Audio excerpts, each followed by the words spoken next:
이 시간 하나님께서 주신 하나님의 말씀 창세기 13장입니다. 창세기 13장 우리 1절부터 마지막 18절까지 구약성경 15쪽입니다. 우리 한 절씩 교독하겠습니다. 창세기 13장 1절에서 18절, 제가 1절을 읽습니다. 아브라함이 애굽에서 그와 그의 아내와 모든 소유와 롯과 함께 네겝으로 올라가니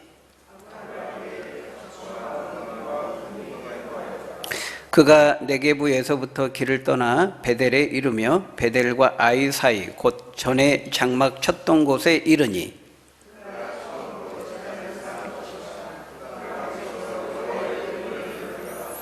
아브라함의 일행 롯도 양과 소와 장막에 있으므로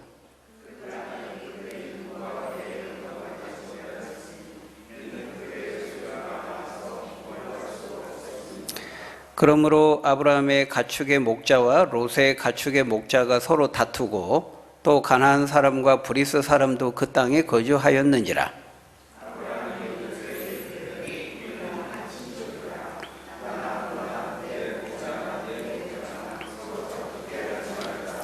내 앞에 온 땅이 있지 아니하냐? 나를 떠나가라. 내가 좌하면 나는 우하고 네가 우하면 나는 좌하리라.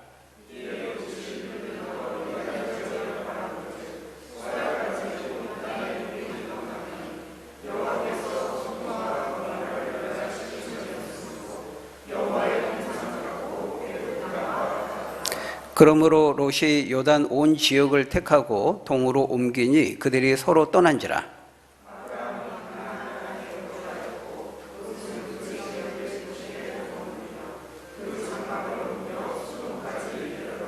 소돔 사람의 여호와 앞에 악하며 큰 죄인이었더라.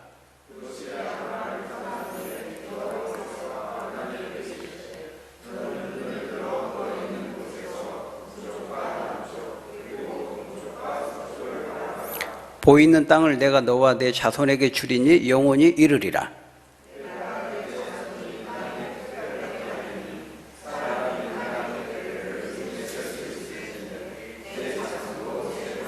너는 일어나 그 땅을 종과 횡으로 두루 다녀보라. 내가 그것을 내게 주리라.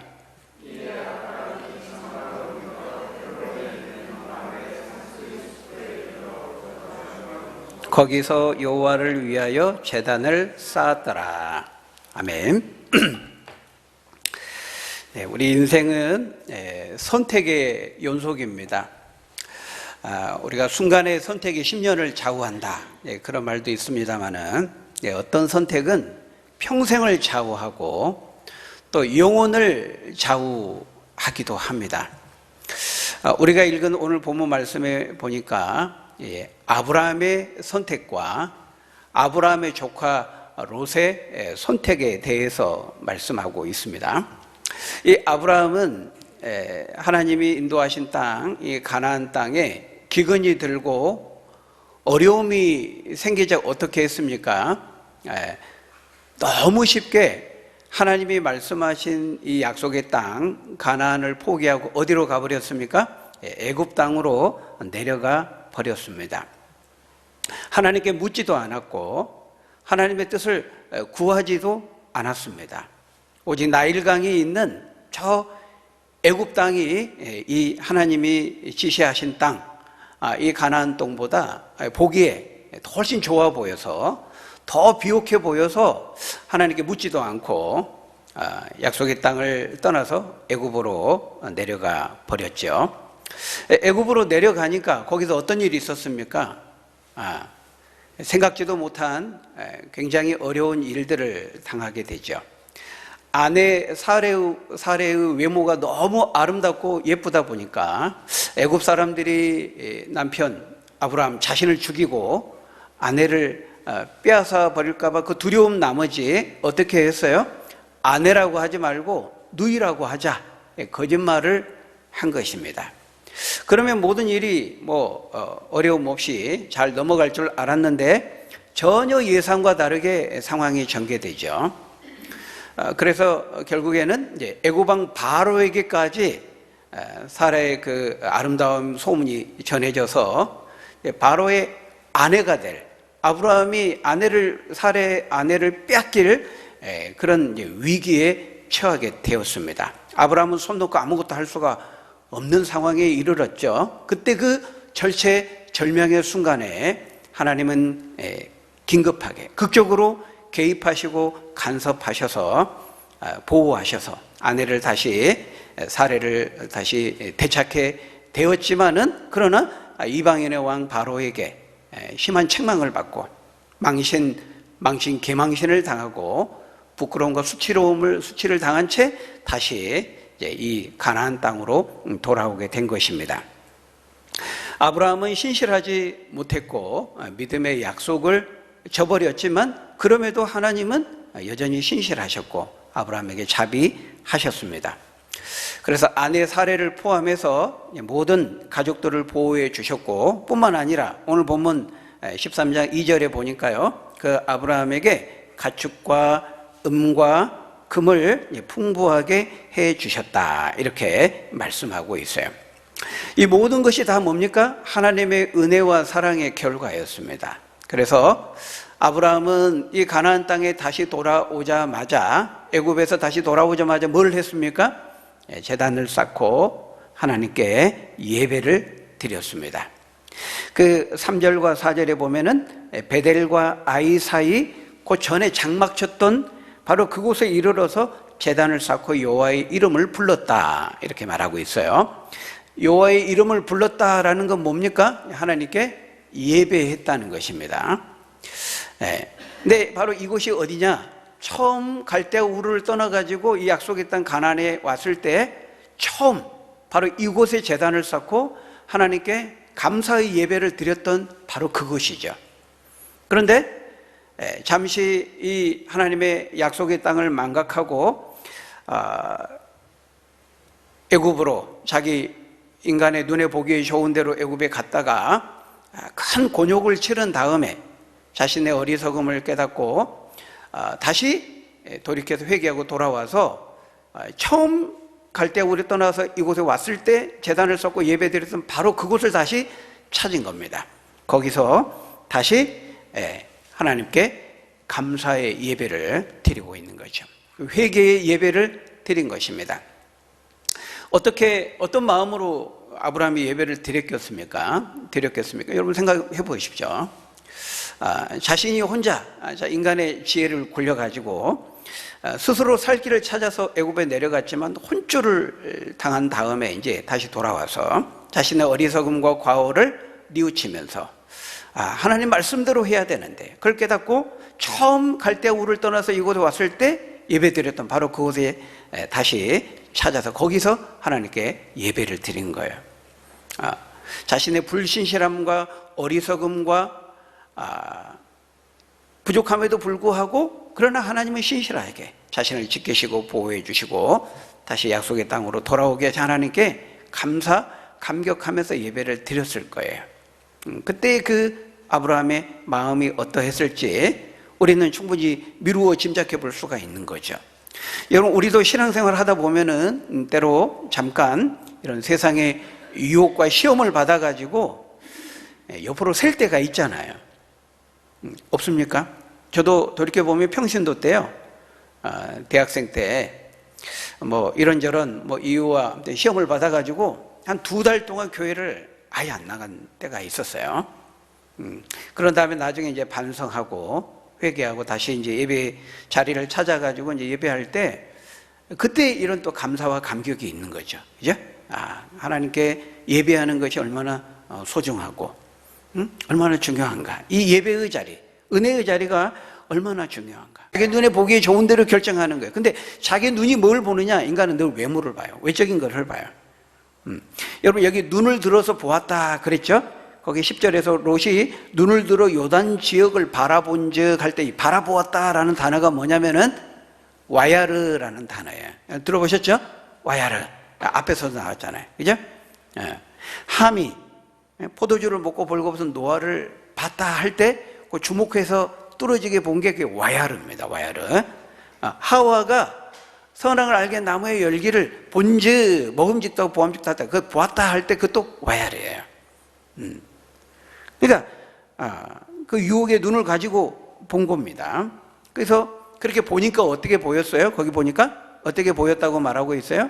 10절에 여호와께서 소돔과 고모라를 멸하시기 전이었으므로 여호와의 동산처럼 보였대요. 에덴 동산처럼 보였대요. 또 애굽 땅처럼 보였다고 말하고 있어요. 응? 나일강이 있는 그 비옥한 땅, 아브라함이 그렇게 그거 보고 갔잖아요. 홀려가지고 갔잖아요. 롯도 그렇게 본 겁니다. 소돔 땅이 너무 좋아 보인 거예요. 자기 눈에 보기에 좋은 대로 택한 거죠. 아담도 그랬고 노아의 아들 함도 그랬고 여기 아브라함의 조카 롯도 자기 눈에 보기에 좋은 대로 선택하고 결정하고 있는 것을 볼 수가 있어요. 여러분 성경에 보면 또 한 사람이 있죠. 자기 소견에 보기에 옳은 대로 선택하고 결정하고 행동한 사람. 사사시대 누굽니까? 삼손. 삼손 대표적인 사람 아닙니까? 자기 소견에 옳은 대로, 자기 눈에 보기에 좋은 대로 블레셋 여인 그 들릴라의 외적인 아름다움만을 보면서 선택하고 결정했잖아요. 그 선택의 결과가 어떠했습니까? 눈 뽑히고 머리털 깎이고 감옥에 갇혀가지고 소가 끄는 큰 맷돌, 짐승처럼 비천하게 맷돌을 돌려야 되는 그런 선택의 결과를 가져오지 않았습니까? 롯도요. 롯도 결국 이 소돔 땅 결정하잖아요. 그 선택의 대가가 어떻게 됩니까? 이게 나중에 나옵니다. 하나님께서 이 소돔 고모라를 유황불로 심판할 때요, 아무것도 가지고 나오지 못하고 급히 나옵니다. 나오다가 아내는 뒤를 돌아보다가 저기 지금 돈하고 막 집하고 다 두고 왔는데 미련이 남은 거예요. 뒤를 돌아보지 말라 그랬거든요. 뒤를 돌아보다가 소금기둥이 됩니다. 아내는. 그리고 롯과 자녀들은 막 정신없이 빠져나 아무것도 가지고 나온 거 없어요. 처음 자기가 선택할 때는 화려한 네온 사인, 저기 가면 돈도 많이 벌고 잘 경제적으로 부자가 되고 그러겠다 해서 이제 갔는데요, 나중에 하나도 가지고 나오지 못합니다. 다 불타서 없어지게 되죠. 하나님의 말씀에 입각해 선택하지 않은 그 대가가 그렇게 돌아오게 된 거예요. 반면에 여러분 아브라함은 어떻습니까? 처음에 참 바보 같은 양보를 했다고 사람들에게 핀잔을 들었을지 몰라요. 야, 그걸 양보하냐? 바보같이. 근데요, 여러분, 하나님이 어떻게 갚아주십니까? 여러분 14절에서 17절 이렇게 보시면요, 아브라함이 하나님의 약속을 따라서 약속하신 가나안 땅에 남기로 결정하니까요, 하나님이 아브라함을 축복해 주시는데 어떻게 축복하셨어요? 아브라함아, 눈을 들어 한번 봐라. 동서남북을 봐라. 네가 네 눈에 보이는 그 모든 땅을 내가 너에게 주겠다. 그리고 너는 그 땅에서 너와 내 자손들이 땅의 티끌처럼 많게 번성하게 해주겠다. 이렇게 약속하시죠. 나중에 하나님이 약속하신 대로 그대로 됩니다. 여러분, 하나님은 말씀하시는 분이에요. 우리 하나님은 약속하시는 분이에요. 그리고 그 말씀을 믿고 의지하고 그 약속의 말씀에 순종하는 사람에게는 반드시 그 말씀하신 대로 약속하신 대로 이루시고 되게 하시고 지켜주시는 분이죠. 여러분, 예수님께서요 뭐라고 말씀했습니까? 마태복음 5장 5절에서 팔복을 통해 약속했잖아요. 온유한 자는 복이 있을 것인데 그들이 땅을 기업으로 받을 것이다. 약속했잖아요. 그 약속을 지켜주신 거예요. 하나님이 아브라함에게. 아브라함이 온유한 마음으로요, 롯과 조카 롯과 다투지 않기 위해서 온유함으로 양보했잖아요. 그러니까 양보하니까 어때요? 온유한 자가 복이 있는 땅을 기업으로 받는다 했잖아요. 그러니까 하나님께 땅을 기업으로 주신 거예요. 롯과 다투기 싫어가지고 양보하니까 약속하신 대로 온유한 자에게 땅을 기업으로 주신 거죠. 사랑하는 여러분, 여러분의 선택과 결정의 기준은 무엇입니까? 여러분 결정할 때 뭘 따라서 기준하십니까? 뭘 기준으로 결정하십니까? 우리의 기준은 뭐가 돼야 돼요? 하나님의 말씀이 돼야 돼요. 하나님의 말씀. 크고 작은 인생의 모든 대소사를 결정할 때 그때 우리 결정의 기준은 하나님의 말씀이어야 돼요. 여러분, 이 하나님의 말씀은요, 우리 인생의 대소사와 관련된 모든 것들과 다 관련되어 있고요, 모든 것에 다 지침을 주고 모든 부분에 말씀하고 있어요. 그래서 우리가 하나님의 말씀에 인도함을 받는다고 할 때에는 기도해가지고 하나님이 그냥 환상적인 나타나서 직통 계시로 이럴 때는 이렇게 해라, 저 사람과 결혼해라, 이번에 이 대학을 가라, 이 직장을 잡아라, 이 사업을 해라, 그런 식으로 말씀하는 게 아니에요. 그거는 이 신구약 성경이 완성되기 전이죠. 정경이 완성되기 전에는 하나님 직접적인 현현이나 환상을 통해서 찾아오셔서 말씀하실 필요가 있었지만은 지금은 이미 다 성경을 통해 다 계시해 주셨어요. 그래서 성경을 통해서 우리에게 다 모든 삶의 순간마다, 날마다 숨쉬는 순간마다, 모든 상황마다 필요한 원리를 말씀하시고 지침을 주시고, 때로는 원리로, 때로는 세부적인 지침으로 이렇게 성경을 통해서 우리가 말씀해 주시는 거예요. 여러분, 모든 삶의 상황 가운데에서 하나님의 말씀을 따라 선택하시고 자기 소견에 옳은 대로 선택하거나 인간의 눈에 보기에 좋은 대로 결정하지 마시고 오직 하나님 말씀 따라가서 축복의 통로로서 이 복을 누리고 또 많은 사람들에게 그 복을 나누어주는 하나님의 복의 통로가 되시는 저 여러분들이 다 되시기를 예수님의 이름으로 간절히 축원합니다.